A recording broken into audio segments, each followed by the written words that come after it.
dagaalkii ka dhacay duleedka degmada Haradheer ee koonfurta gobolka Mudug oo la sheegay in lagu dilay rag ka tirsanaa waa rag ajaanib oo ka tirsanaa kooxda Al-Shabaab. Dowladda Federaalka Soomaaliya oo lagu eedeeyay inay dastuurka dalka garab raran u wado. Maxkamad ciidan oo ku taala degmada Caabudwaaq oo xukun dil toogasho ah ku riday nin hore u dilay nin samafala isla markaana ka howlgeli jiray magaaladaasi. Go'aanka markaasi laga gaarayo kuraasta bannaan ee golaha shacabka baarlamaanka Soomaaliya oo ka soo baxay guddoonka golaha shacabka. Duqeymo culus oo ka dhacay deegaanka Daarunicma ee gobolka Shabeellada Dhexe kadib markii gelinkii hore Al-Shabaab halkaas ay la wareegeen.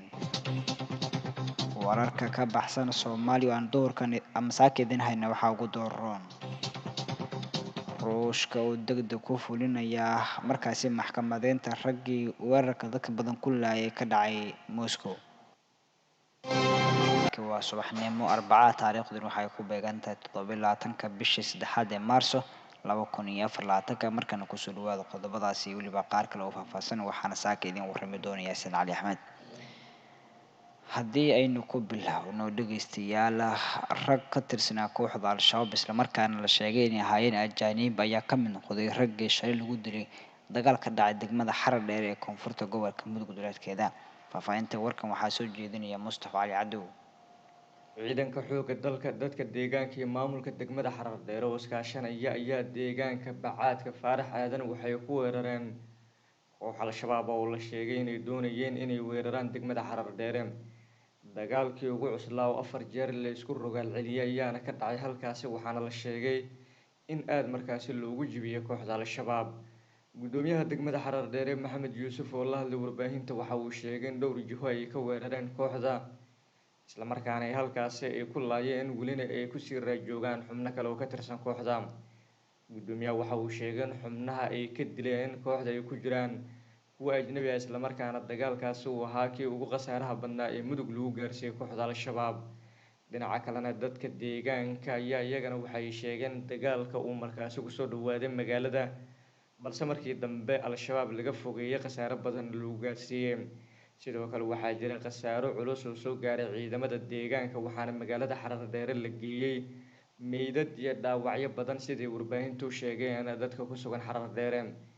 Dhiilo colaadeed ayaana waxay ka jirtaa aagga magaalada Haradheer waxaana la isku horfadhiyaa meelo aanan ka fogeyn magaalada.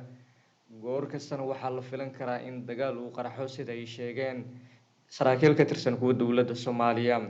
Laba urur oo ka tirsan ciidanka gorgor ee xoogga dalka Soomaaliyeed ayaana qayb ka ah ciidamada shabaabka ka difaacay degmada Haradheer ee gobolka Mudug. Weli waxaa jirto ciidan yar maadaama halkaasi Al-Shabaab ay markaasi isku urursanayaan.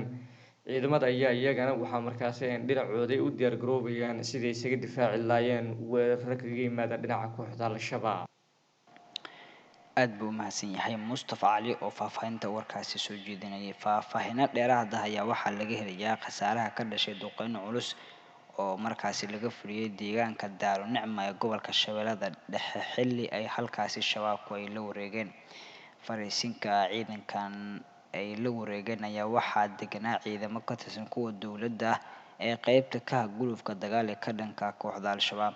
Duqeynta dhacday kadib weerarkan ayaa waxaa markaasi fuliyay diyaaradaha dagaalka ee saaxiibada caalamka oo hawada ka taageera ciidanka xoogga dalka iyo kuwa dadka deegaanka oo markaasi bannaanka uga baxay magaalada Daarunicma ee gobolka Shabeellada Dhexe kadib markii weerar gaadma ah oo kaga yimid dhinaca kooxda Al-Shabaab.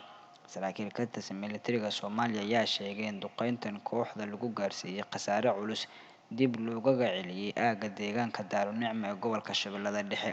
Sidoo kale waxay intaasi ku sii dareen in haatan ay howlgallo ka wadaan halkaas kuwaas oo lagu baacsanayo kooxda Al-Shabaab. Maalmo ka hor ayay ahayd markii kooxdan ay weerar noocan oo kale ay ku qaadeen fariisimo ciidanka dowladdu ay ku lahaayeen deegaano dhaca dhanka xeebta ee gobolka Shabeellada Hoose. Al-Shabaab oo weeraradaasi u soo abaabulay si qorsheysan isla markaana kula dheelmaday xilli hore oo ay hordayeen inta badan ciidamada ku sugnaa goobaha la weeraray ayaa waxaa lagu dilay sargaal sare oo lagu magacaabi jiray Gaashaanle Liibaan Maxamed Cabdulle Golcad kaas oo ka mid ahaa ciidanka booliis military ee loo soo tababaray sugidda ammaanka caasimadda iyo agagaarkeeda. Taliyaha ayaa markaasi la dilay waxaa la dhintay ku dhawaad 10 askari oo kale kadib markii weerar toos ah iyo qaraxyo lagu beegsaday goobtii ay ku sugnaayeen. Kooxda ayaa muddooyinkii ugu dambeeyay xoojisay weerarada ay ku beegsanayso fariisimaha ciidanka dowladda xilli uu hoos u dhac ku yimid gulufkii ka dhanka ah, taas oo loo maleynayo soo rogaal celinta weerarada kooxdan oo ay ku baxeen saraakiil muhiim u ahaa xoogga dalka Soomaaliyeed.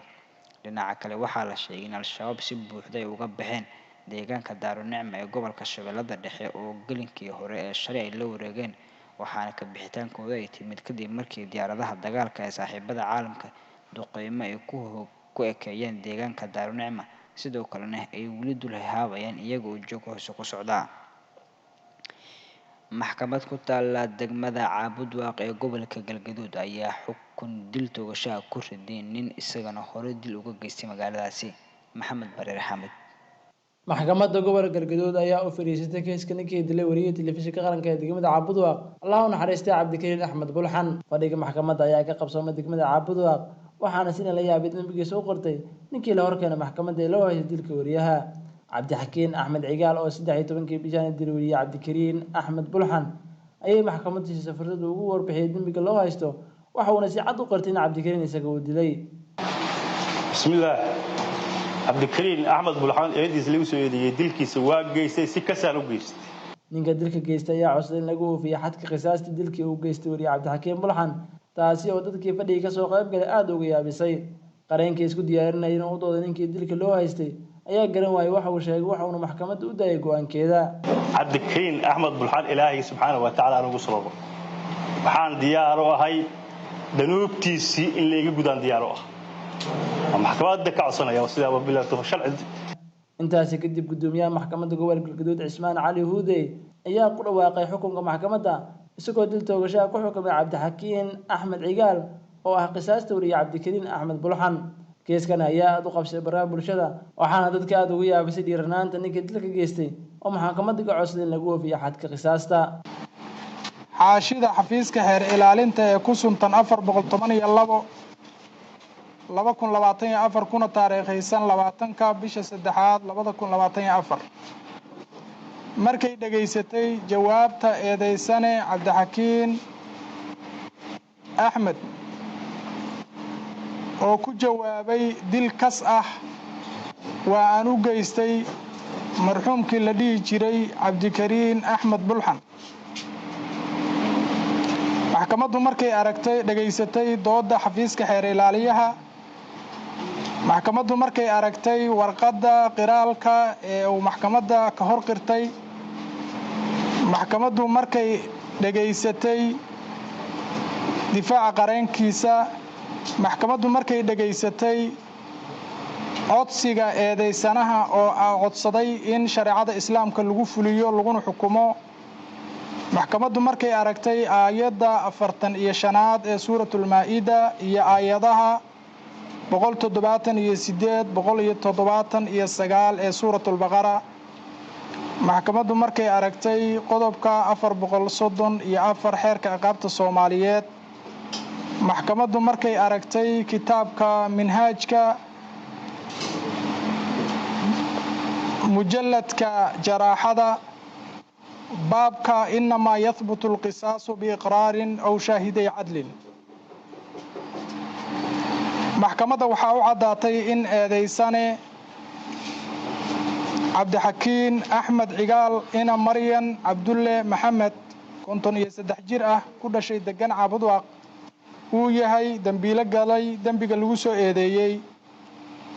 maxkamaddu waxay ku xukuntay dambiile Cabdixakiin Axmed Cigaal ina Maryan Cabdulle Maxamed dil toogasho ah oo ah qisaastii marxuum Allah u naxariistay Cabdikariin Axmed Bulxan. aad buu mahadsan yahay Maxamed Bareere. warka subax ee la socotaan dhegeystayaashan waa qodobadii gudaha markana dibadda haddii ay wagno waxaa sii kordhaya tirada dadka markaasi ku geeriyooday iyaga oo ka soo urursanaya gargaar ay diyaaradaha markaasi daadiyeen. xafiiska warfaafinta ee Xamaas ayaa xaqiijiyay in 18 qof ilaa hadda la xaqiijiyay inay ku dhinteen kadib markii ay isku dayeen in ay urursadaan gargaar ay diyaarado ku soo daadiyeen badda iyo dhulka waqooyiga marinka Gaza uu ka socdo dagaal ba'an. Xafiisku waxa uu sheegay in 12 ka mid ah ay ku dhinteen kadib markii ay ku qarqameen waqooyiga marinka Gaza, halkaas oo daraasiin muwaadiniin gaajaysan ay markaasi galeen badda si ay u helaan gargaarka ay diyuuraduhu soo daadiyeen. Ururka ayaa intaa ku daray 6 kale oo muwaadiniin ah ayaa sidoo kale ku dhintay isbuurasho ka dhacday dhowr meel iyaga oo doonayay inay helaan gargaarkan ay diyuuraduhu soo daadinayeen. Wasaaradda Caafimaadka Falastiin ayaa dhankeeda ku dhawaaqday in 7 qof oo reer Gaza ay dhinteen xilli ay isku dayayeen inay helaan gargaarka ay diyuuraduhu ku soo daadiyeen isbuurashadan ka dhacday halkaasi. Xogtan ayaa sidoo kale sii kordhi karta mar walba sida la sheegay, waxaana markaasi Salaasadii warbixin soo baxday lagu sheegay in khasaaraha intan uu ka yaraa, laakiin maanta oo Arbaco ah ayay mar kale sii korortay waxaana laga cabsi qabaa in weli la helo dad kale oo meydadkooda xaggaas laga soo helo marinka Gaza.